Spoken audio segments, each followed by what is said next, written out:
I've now completed the train and they've all been depthed. I'm just finishing off making the fly, but I've fitted it just so that you can see it in position. I've got one wheel that's a little bit eccentric, so I'm going to have to play around with the mounting of the wheel, but the depthing's pretty reasonable apart from that. It doesn't require an awful lot of force to drive the wheels.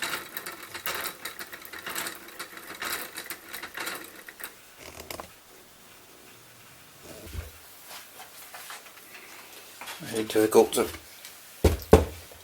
shoot any film of this and see it clearly. It's all hidden inside the frame.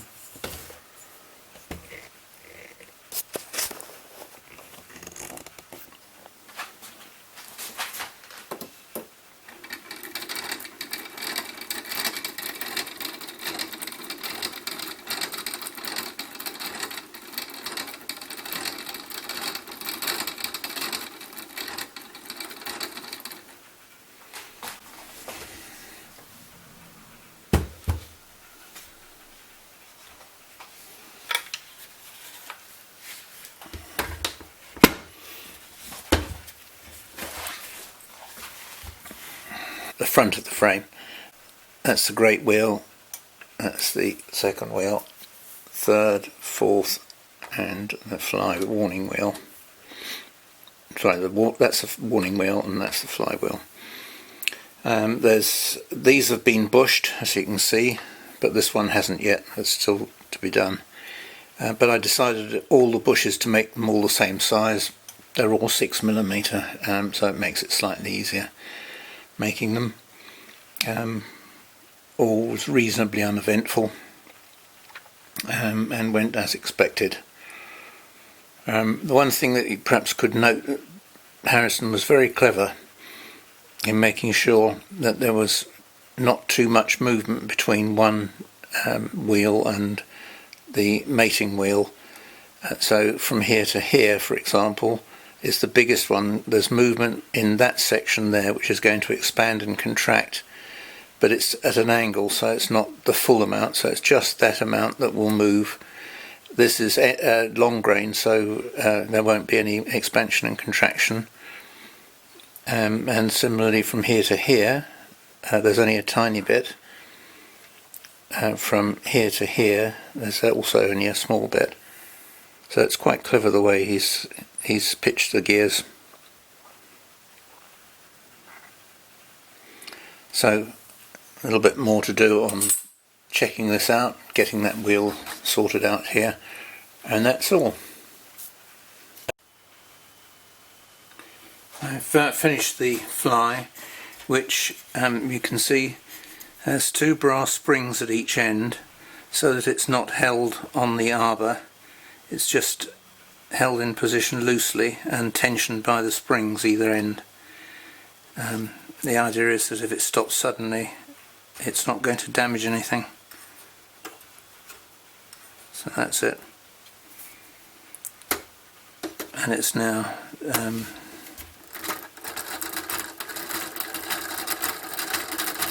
I found where it was a bit stuck, or eccentric rather, on the shaft, and it's a lot better than it was.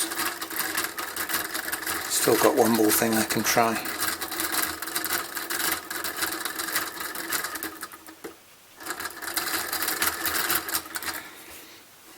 Obviously the freer the gearing, the better.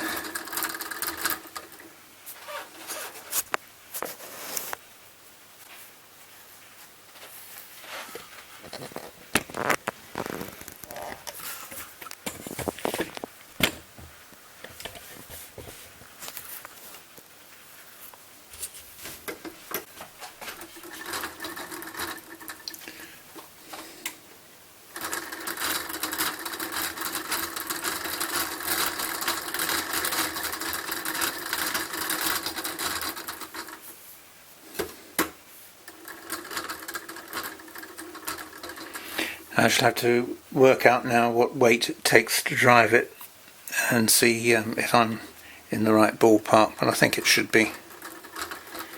Feels reasonably free.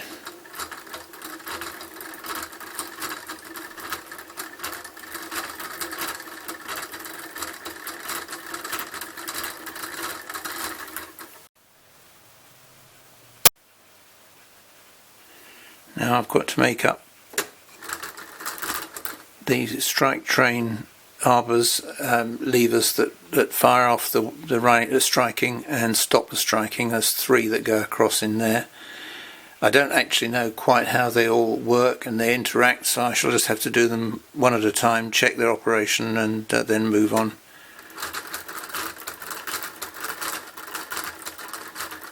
But so far I'm reasonably happy with that. I can check the amount of force required to run the train by putting something on the square and just checking to see how many pounds of weight it needs as a lever arm. So I might just do that.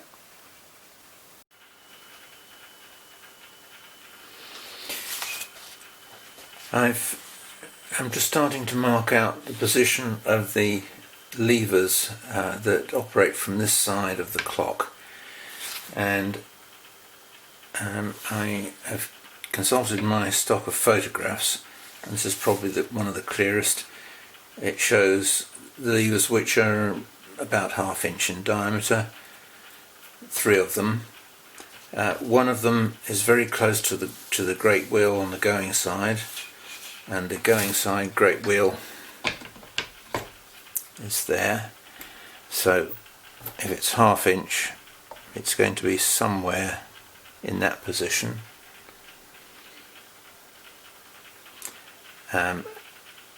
But this wheel behind it is a slight problem, because it's a little bigger and a little further over than I was expecting.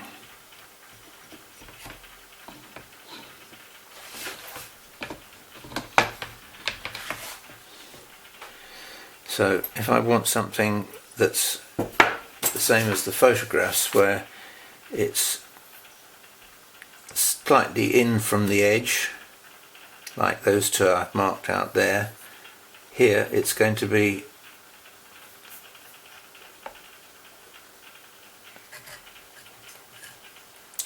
right up against this wheel.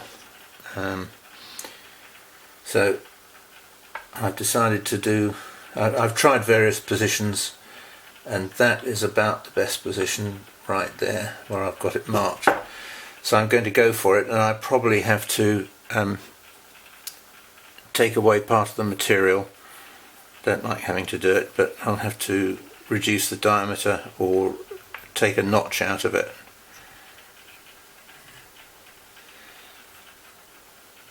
But I'll see when I've got it made. And I don't want to alter the position of these or this, if I can, too much, because it got to feed itself through, and they're slightly awkward things. I just don't want to get into a problem with them later. I've decided what I'm going to do is I'm going to make the pivots so that I can take them out, so I can insert the actual rods and then push the pivots in later after I've got everything assembled, because that will save me an awful lot of time messing about. So that's my next job. I'll bush these straight away on there. I've got one left to bush here. I've bushed everything else, and everything seems to work fine on both sides of the train. So I'll just go straight for bushes in those positions. Right. I've completed the wheel train for the strike side. They are now all given a couple of coats of shellac and a little bit of French polish.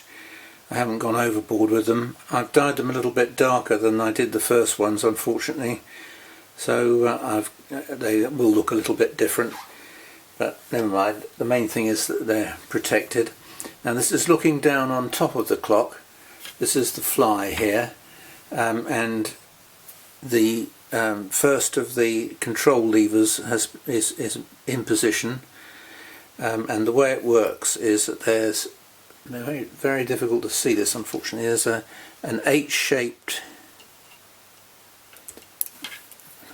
pointed out here, this brass frame with a leg on the side of it, and the leg on the side of it engages with the warning pin that goes round on this wheel here, and this lever on the side, let's just go down there, this lever here is a manual way of triggering the strike mechanism.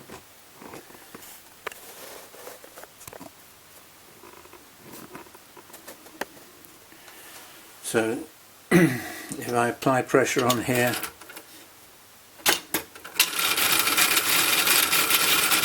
you hear a clank as it drops into the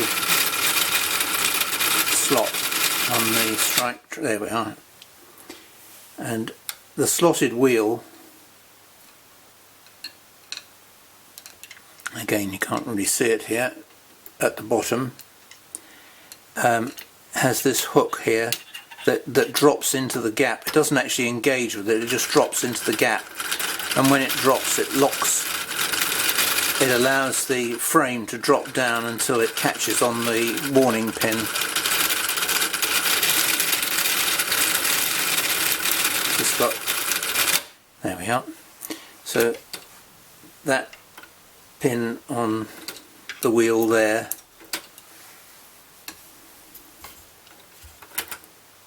now you can probably just see it now, just at the top there, that comes down like that and then hits on the frame there, and that locks it, but only when it drops down on the slot. Now it took me a little while to figure out how that all worked. I have repaired count wheel striking before, but I've not made it before, so, and this is slightly different. This is the cam that allows it to ride up and down, and this cam has got a lignum vitae roller that runs up and runs around it so that it reduces the amount of friction.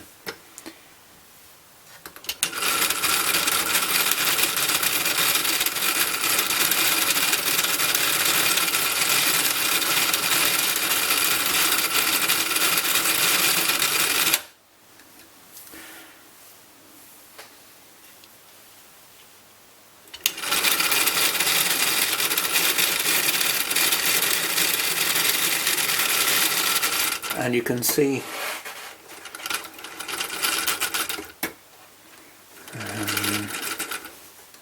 can you see? Yeah. This wheel here has got the rollers that the striking mechanism rolls on, and I haven't fitted that lever in yet, and I haven't fitted the lever that triggers the striking. I'll just run this round until I've got nearer to 1, so I don't have quite so long to go between each strike.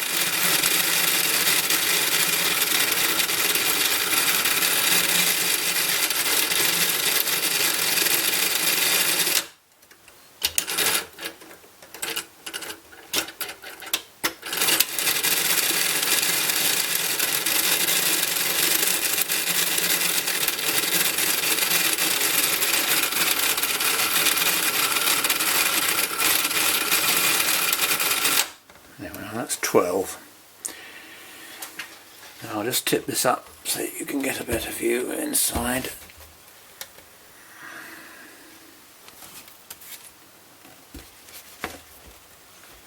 Prop something up under the bottom there.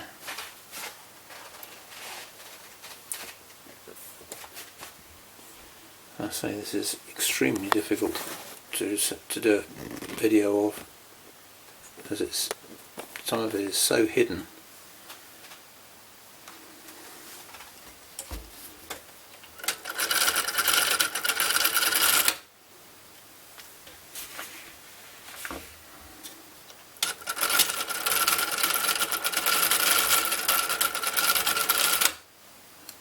And you can see this brass hook drops into these slots in this wheel. And that's what stops the striking, and these are the round rollers, and I've got an arbor to run across here which will drop down onto here and engage with these.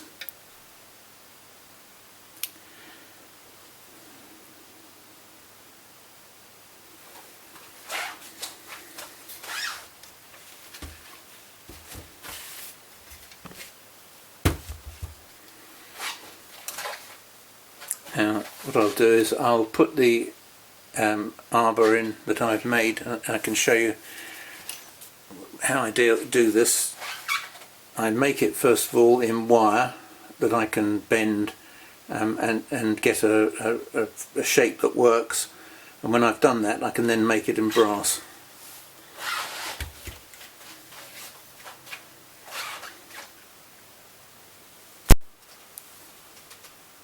I've now fitted the arbor in that works at the striking. This lever on the side in here at the end of it goes down here and then through the opening, and it engages with a pin on the back of the hour wheel, sorry, beg your pardon, the minute wheel, and when it does, it lifts that lever up, which lifts the little H frame up and triggers the striking. And it has to have a very sharp drop off, otherwise it would hold it up when striking. So there's quite a simple method of working, and I'm happy that that will do what's required.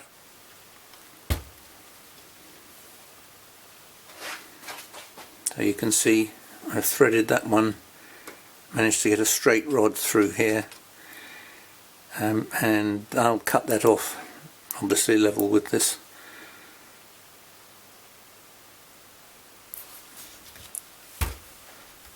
And there it is, sticking out of here, and there's a pin in the back of there that's lifting it up.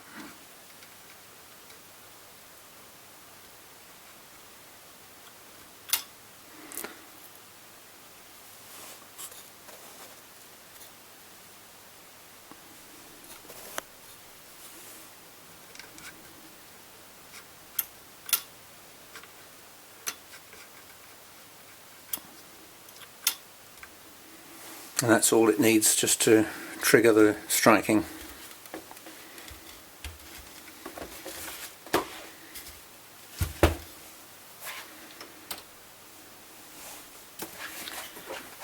So if I turn this round,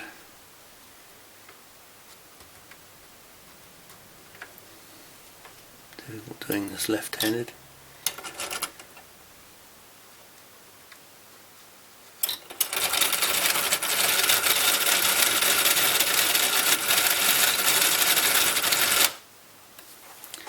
So I'm reasonably happy now that I understand how it works, and all I have to do now is to fit the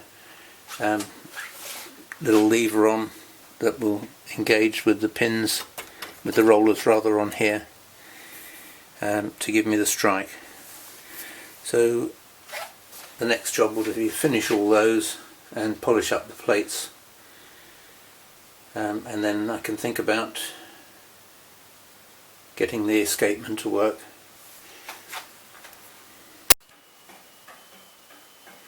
I've now, the hammer of the striking train, one of the Harrison clocks. It seemed to me that none of them were Harrison's own work. They'd all been tinkered with.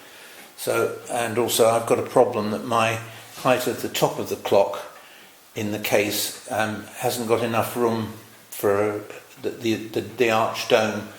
It doesn't have an arch dome on it, it's just the square for the dial, and I've got to have room to get this behind. So I've decided to make a slightly reduced height version, and anyway, I've now managed to get the striking mechanism to strike. I can demonstrate it.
I can get the hammer to lift a little bit higher by lengthening the rod in the striking arbor, which I might do because I think it could do with being a little bit louder, and it needs a return spring on here that stops that staying on the bell, which dampens out the sound.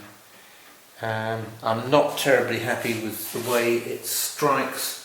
It starts striking and stops striking where it stops striking, but I'm not sure I can do much about that just yet.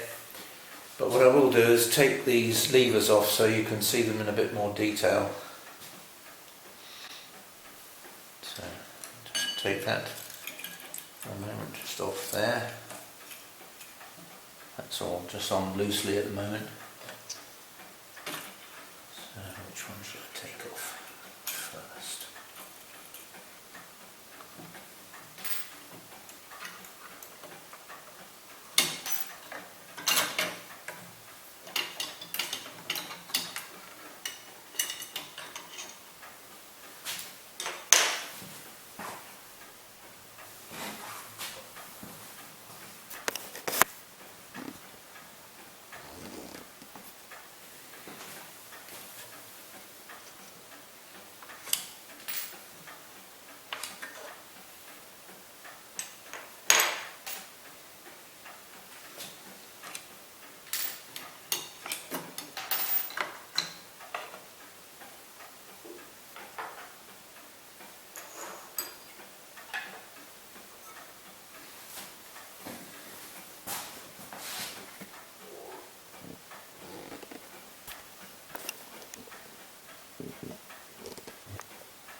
That's the main lever that controls the locking.